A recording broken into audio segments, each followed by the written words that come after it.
Okey, okey. Assalamualaikum. Nama saya ialah Nur Aisyah Fika binti Muhammad Rosli. Nombor telefon saya ialah 1023-1019. Saya akan menerangkan tentang what is cyber threat. Cyber threat is any activity or attack that seek to damage or steal or discard data. Maksudnya dia macam jenayah yang untuk merosakkan dan mencuri dan segalanya. Contohnya, psychotic hacker group sending a highly convincing fake mail that install harmful malware when an unsuspecting user click on message link. So maksudnya satu hacker ni send fake email dekat orang awam. Seterusnya adalah tentang Stealthy Intruder Virus. Virus ialah malicious of program that attach itself to a legitimate file or program. It requires a host program to be executed by a user before it can run or spread. Spreading mechanism, virus spread when the file is open or execute. Maksudnya virus tu akan bertindak kalau kita buka file ataupun kita execute file tu. Seterusnya ialah common effect. Common effect ialah when active a virus can slow down your computer or delete or corrupt file or damage the fundamental functioning of your software program. That's all. Nama saya Siti Rahaya binti Muhammad. Seterusnya saya akan menerangkan Threat Spotlight Worm. Definition: unlike a virus, a worm is standalone, self-replicating program. It can spread independently and automatically without needing to attach to a host file or require human action to execute. How they spread? Worm exploit vulnerabilities in network, protocol and operation system to travel across internet connection and share file, infecting new system as it moves. It will impact system. Worm consume massive amount of system resource and network bandwidth, leading to permanent degrading, system crash, and enabling other types of attacks or invasion lab. Next is Trojan horse. Trojan horse is appear being often bundled with free software, fake utility apps, or disguised as a legitimate system update. Backdoor access. A primary effect in opening a backdoor into the system, allowing remote attacker to gain authorized control or steal data. Data theft. Famous example like the Zeus Trojan specialized in login, keystroke, and stealing sensitive information, particularly banking and login credentials.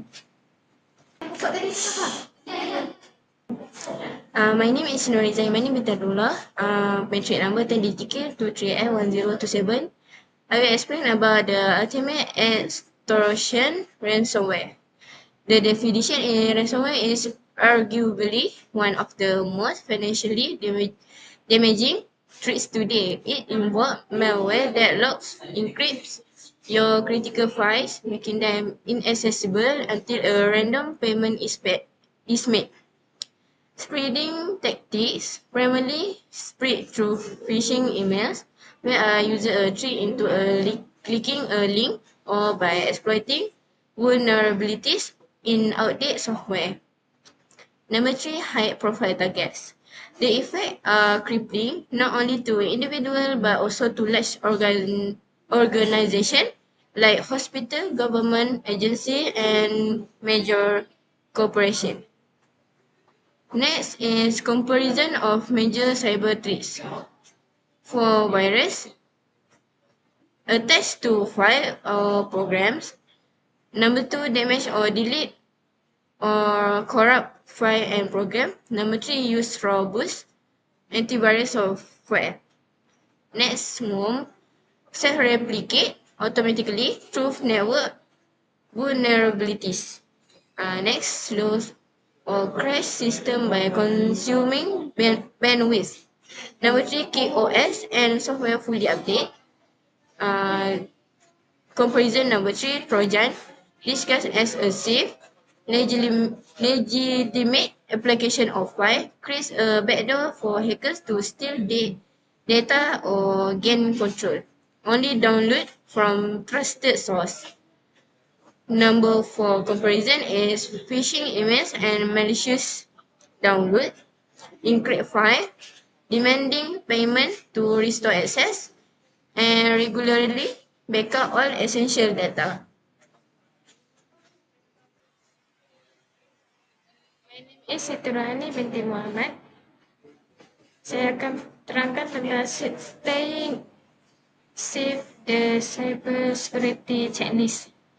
Install, maintain antivirus, use comprehensive security software that includes real-time protection and scan for all types of malware, including virus and ransomware.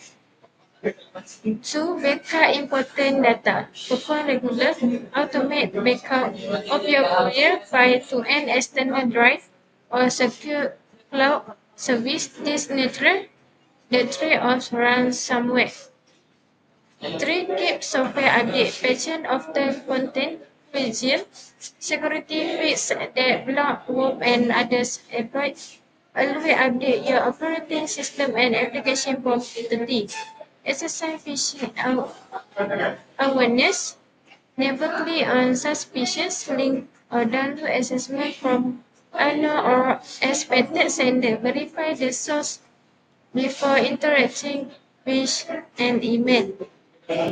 Seterusnya, conclusion, cyber threats such as virus, worm, trojan, and ransomware can cause serious harm to computer, network, and personal data. Understanding how these threats would help us take proper protection to stay safe online.